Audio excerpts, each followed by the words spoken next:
I would like to draw your attention to this sentence. You are my servant Israel, in whom I will be glorified.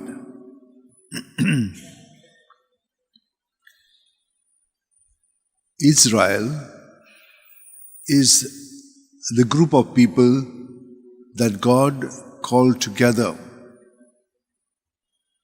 And they did not feel that they were separate.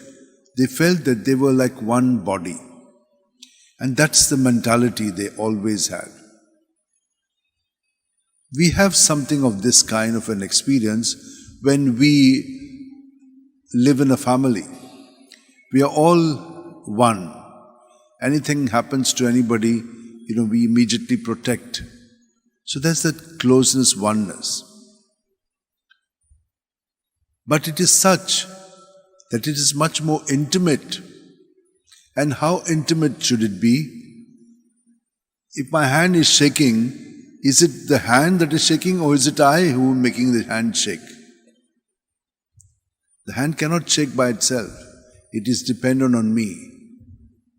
And so the whole body is one. It is in that way the people of Israel saw themselves. And that's what God did for them. All the scriptures are saying just that. And today you heard it.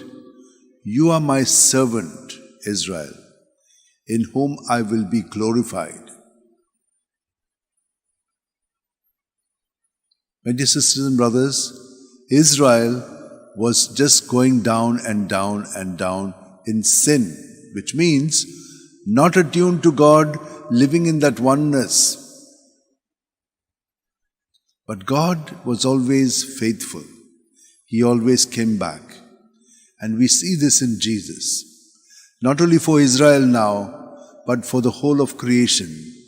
Whole of creation as well as for the whole of humanity. He is unifying everyone in Himself. Just before we heard on Sunday in the Passion reading that one man should die for all, for the nation. Yes.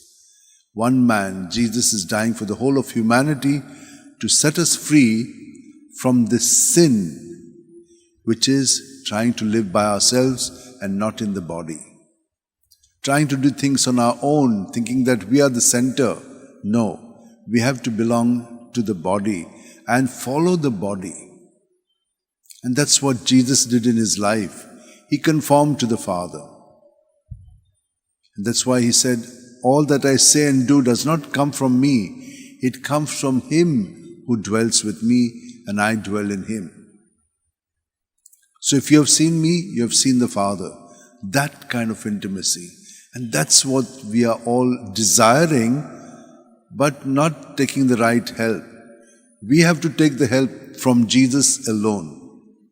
And that is why, my dear sisters and brothers, you who understand this have come today to this celebration, not for your own self, but for all of us, because in you, all of us are, because we are all in Jesus. And that is how we affect one another. If you can see this, which is seen in faith, then you will no longer do what you are doing, which is wayward, which is taking you away from the Lord. Look at what happens to Judas Iscariot. He's trying to make Jesus a king by himself. He wants to sell Him for his own intention. He wants to do it his way.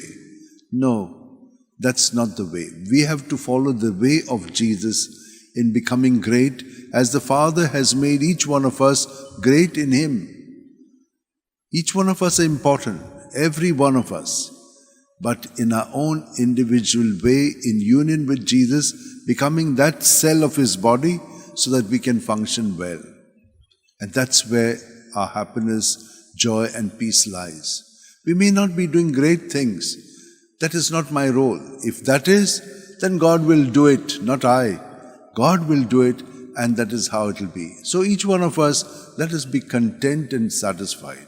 And so let us spend a few moments, hold our hands, keep our backs straight, and allow the presence of Jesus who is with us all the time. At every breath, He fills us and He governs everything within us. Let us allow Him to be the Lord of our life and God. We are only cells in His body.